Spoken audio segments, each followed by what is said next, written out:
तुष्टीकरण के लिए कानून बनाए, सुप्रीम कोर्ट के आदेश तक की परवाह नहीं की। इसका एक उदाहरण वक्फ बोर्ड है। ये सिर्फ और सिर्फ ये सरकार आइडियोलॉजिकल बुनियाद पर मुसलमानों को अपनी वर्शिप से महरूम करने के लिए, क्योंकि वक्फ मुस्लिम समाज के लिए एक इबादत है, उसको छीनने के लिए ये बिल लाया जा रहा है।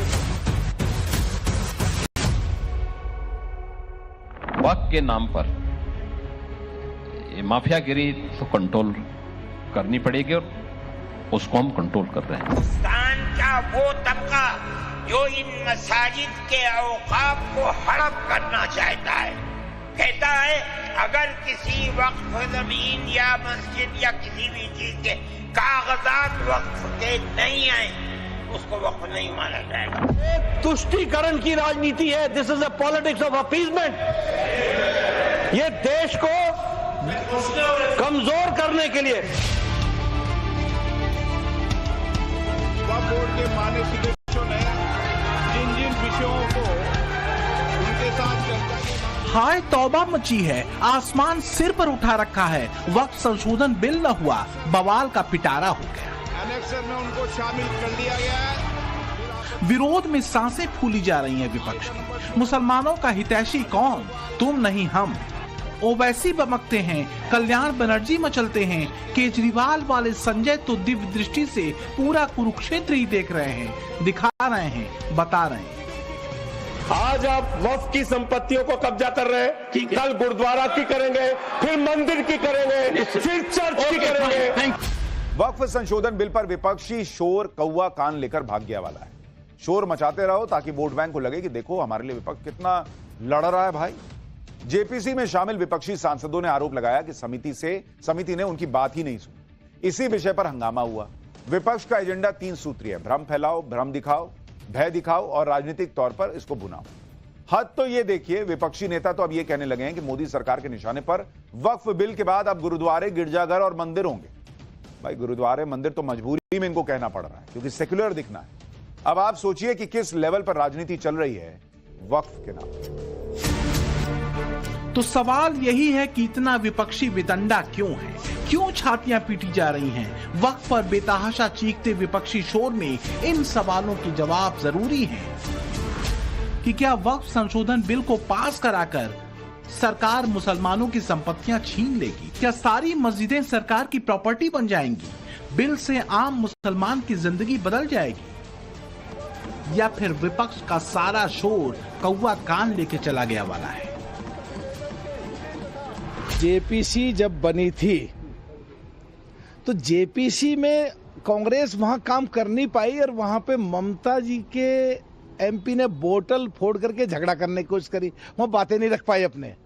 और जब पार्लियामेंट में आया है तो जिम्मेदारी बैठती है कांग्रेस और उसके साथियों की, सो कॉल्ड इंडिया गठबंधन के सब लोगों की, कि इस देश के जो गरीब मुस्लिम हैं जिनके साथ अन्याय होता रहा है और उनको सुविधा देने की बात आई है तो उसको सपोर्ट करें, या उसमें जो जो खामी है उनको उजागर करें, जो पूरे देश के सामने साफ हो सके, दूध का दूध और पानी का पानी। ये केवल मुसलमानों को डराने का काम करते रहे हैं, वोट लेने का काम करते रहे हैं। इन्होंने कभी मुस्लिमों को, पिछड़ों को, दलितों को दिया कुछ नहीं है। एक तरफ सरकार कसम खा चुकी है हर हाल में वक्फ संशोधन लागू करके रहेगी, दूसरी तरफ विपक्ष हाहाकारी मुद्रा में है कि देखते हैं वक्फ कानून में संशोधन कैसे लागू होता है। भ्रम भय वाले फार्मूले पर समझाया, बताया, जताया यही जा रहा है कि वक्फ संशोधन बिल के पास होने का मतलब है आम मुसलमान की संपत्ति और मस्जिदों पर सरकारी कब्जा। जालिमों का साथ मत दो, मजलूमों का साथ दो, इंसाफ का साथ दो, इंसाफ को सर बुलंद करो। और मोदी को हम कहना चाह रहे हैं कि आप वक्फ का बिल बनाने जा रहे हैं, याद रखो वक्फ का कानून बनेगा तो भारत में प्रोटेस्ट होगा इंशाअल्लाह ताला।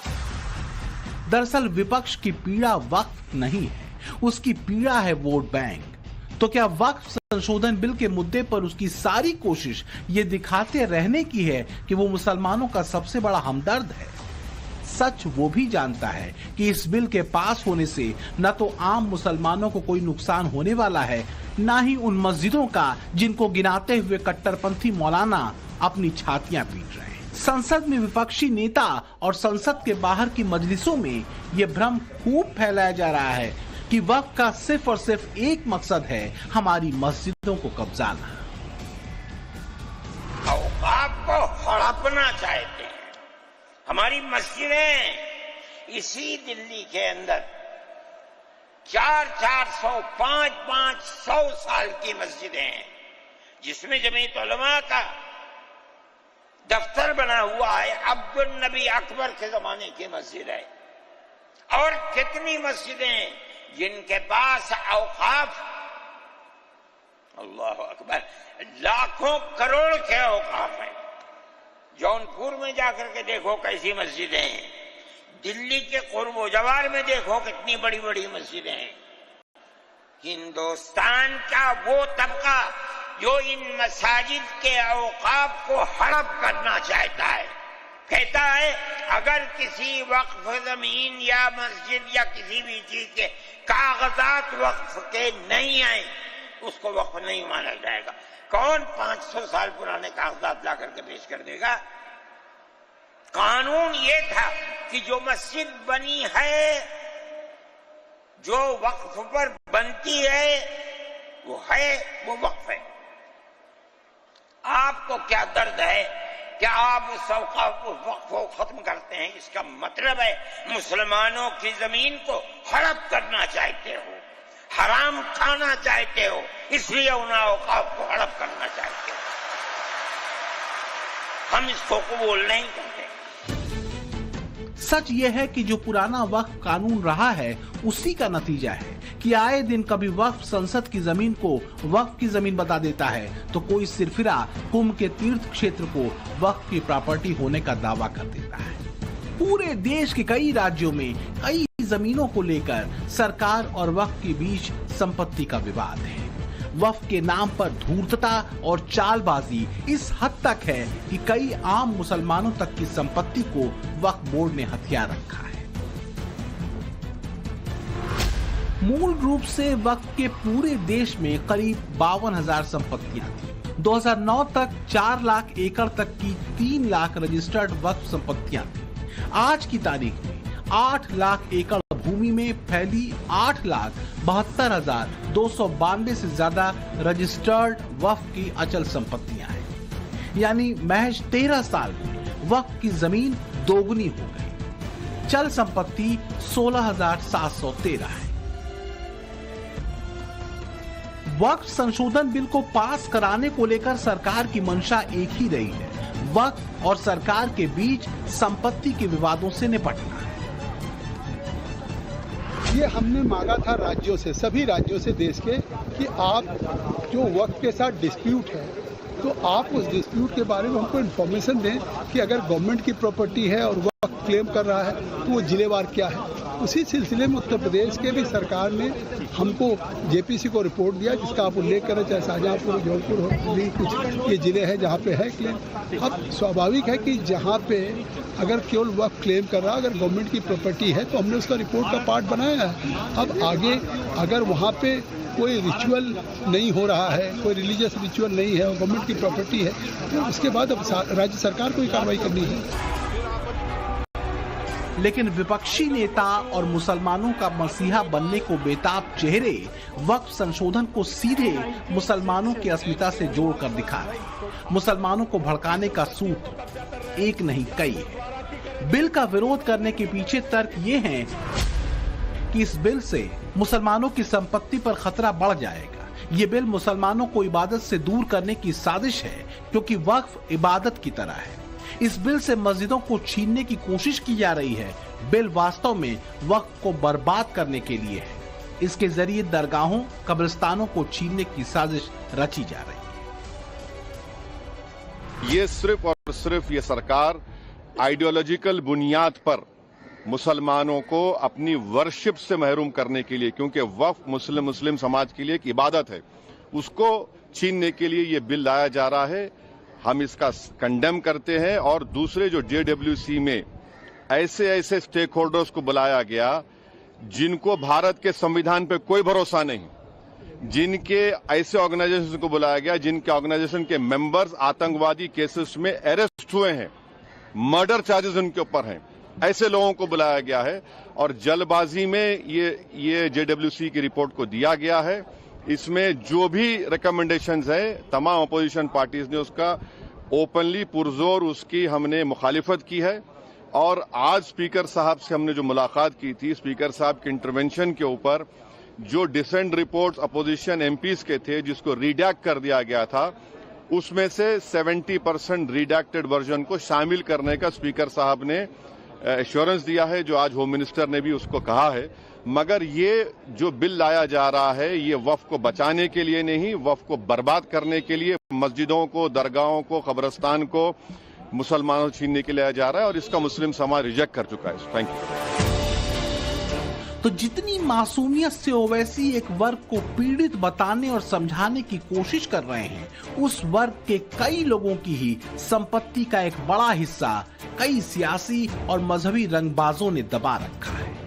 वक्फ बोर्ड की मनमानी के पीड़ितों में शामिल दिल्ली के खालिद उर रहमान काजी को सुनिए, जो कागज दिखाकर बता रहे हैं कि इनके बाप दादाओं की 360 बीघा जमीन वक्फ बोर्ड को दे दी गई।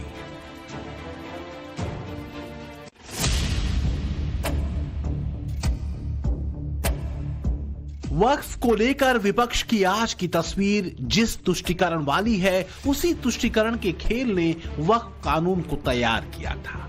अगर आप वक्फ के पुराने कानून को देखेंगे तो पता चलेगा कि वोट बैंक की तुष्टीकरण के लिए किस हद तक वक्फ को मनमानी ताकत दे दी गई। साल 1995 में और साल 2013 में कांग्रेस सरकार के दौर में वक्फ को चुपचाप ये एक तरफा ताकत दी गई थी और ऐसे प्रावधान कर दिए गए जो इस्लामिक लॉ के मुताबिक नहीं थे, जैसे वक्फ बाय यूजर, जिसे 1995 में नरसिम्हा राव सरकार ने जोड़ा था। यह कानून दुनिया के किसी इस्लामिक देश में भी नहीं है।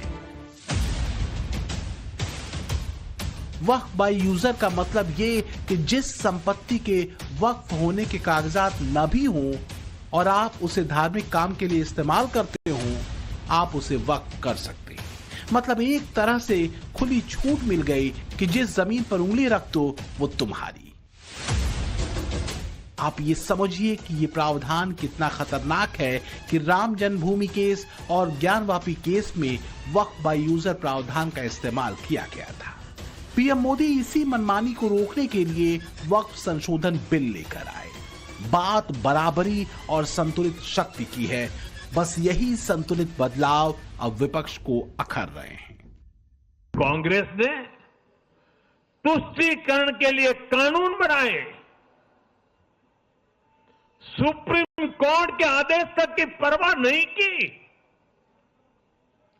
इसका एक उदाहरण वक्फ बोर्ड है। संविधान में वक्फ कानून का कोई स्थान ही नहीं है। ये इसलिए किया गया ताकि कांग्रेस के परिवार का वोट बैंक बढ़ सके। वक्फ संशोधन बिल के मुद्दे पर विपक्ष का खेल भी गजब है। पहले जब संसद में बिल आया तो विपक्ष ने हंगामा किया और मांग की कि बिल को जेपीसी को भेजा जाए। जब जेपीसी ने इस पर अपनी रिपोर्ट दे दी तो हंगामा ये कहते हुए मचाया जा रहा है कि वक्फ संशोधन बिल मुसलमानों के खिलाफ है। हमने अपना पक्ष रखा। हमारे पक्ष से आप सहमत हो सकते हैं, असहमत हो सकते हैं, लेकिन उसको कूड़ेदान में कैसे डाल सकते हैं? विविधता में एकता भारत की विशेषता है सर। अलग अलग धर्म के लोगों को अपनी धार्मिक मान्यताओं के हिसाब से पूजा अर्चना उपासना करने की छूट है। आज आप वक्फ की संपत्तियों को कब्जा कर रहे हैं, कल गुरुद्वारा की करेंगे, फिर मंदिर की करेंगे, फिर चर्च की करेंगे। ये वक्फ का जो बिल लाया जा रहा है ये सिर्फ और सिर्फ ना सिर्फ अनकॉन्स्टिट्यूशनल है, fundamental rights article 14, article 15, article 29 का ग्रेव वायलेशन है।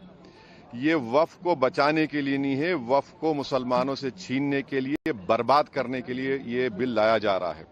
और इसमें जो एडिशनल अमेंडमेंट्स जो बीजेपी और एनडीए ने पेश किए वो तो उसको और बदतर करता है। विपक्ष के सभी जो मेंबर्स थे इस कमेटी में, उनकी कोई भी बात, जो पॉइंट्स रखे गए विपक्ष के सदस्य द्वारा कमेटी में, तो वो नहीं माने गए हैं। और ये मनमानी तरीके से सरकार कहीं ना कहीं ध्यान भटकाने के लिए आखिरी दिन ये बिल लेकर आई है हाउस में। बीते 10 सालों में विपक्ष अपना शोर मचाता रहा है और पीएम मोदी अपना काम करते रहे हैं। चाहे कितना भी विरोध हो, लेकिन जो मुद्दे देश हित में हैं, मोदी उसे हर हाल में लागू करके ही रहते हैं। अब जरा ये समझिए कि आखिर वो क्या पॉइंट हैं जो पुराने वक्फ कानून में हैं और नए बिल में बदले गए हैं। जेपीसी में वक्फ बिल पर जो संशोधन स्वीकार हुए, उसके बाद वक्फ बिल में कई चेंजेस आएंगे। जैसे कुछ बड़े बदलावों के बारे में बताता हूं।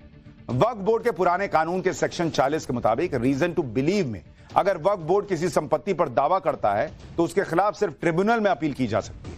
लेकिन नए प्रस्तावित बिल के मुताबिक ट्रिब्यूनल के अलावा रेवेन्यू कोर्ट, सिविल कोर्ट और हाई कोर्ट में अपील की जा सकती है। तो अगर इतने सबूत हैं कि यह वक्फ की संपत्ति है तो इन कोर्ट में जाने में दिक्कत क्या है बॉस? पुराने कानून के मुताबिक वक्फ ट्रिब्यूनल का फैसला आखिरी होता था, उसे चुनौती तक नहीं दे सकते थे। नए प्रस्तावित कानून के मुताबिक वक्फ ट्रिब्यूनल के फैसले को हाईकोर्ट में चुनौती दी जा सकती है। इस देश में आप और हम किसी जमीन पर दावा ठोकते हैं तो केस पे केस लड़ना पड़ता है, कोर्ट से कोर्ट जाना पड़ता है। वक्फ का था कि ट्रिब्यूनल ने कह दिया तो कोई उस पर अब सुनवाई नहीं होगी, हो गया फैसला, इसको बदला गया। पुराने कानून के मुताबिक किसी जमीन पर मस्जिद हो तो वो अपने आप वक्फ संपत्ति हो जाती है।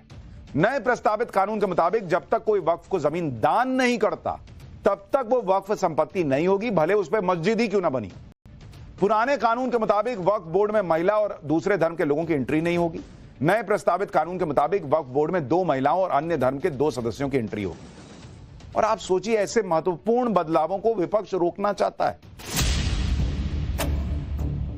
वक्फ बोर्ड को लेकर जारी सरकारी डेटा के मुताबिक अप्रैल 2022 से लेकर मार्च 2023 तक CPGRAMS में 566 शिकायतें वक्फ बोर्ड की मिली हैं, जिसमें से 194 शिकायतें अवैध रूप से वक्फ भूमि के अतिक्रमण और स्थानांतरण के संबंध में हैं और 93 शिकायतें मुतवल्ली या वक्फ बोर्ड के सदस्यों के खिलाफ हैं।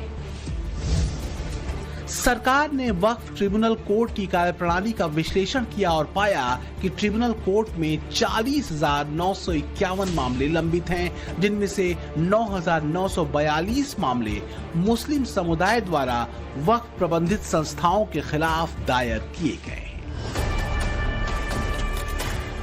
वक्फ संशोधन बिल को वक्फ बोर्ड पर मोदी का सितम बता रहे लोग इस सवाल के जवाब में खामोश हो जाते हैं कि पूरे देश में 8 लाख एकड़ से ज्यादा की जमीन रखने वाले वक्फ बोर्ड की संपत्ति बीते 15 साल में दोगुनी कैसे हो गई।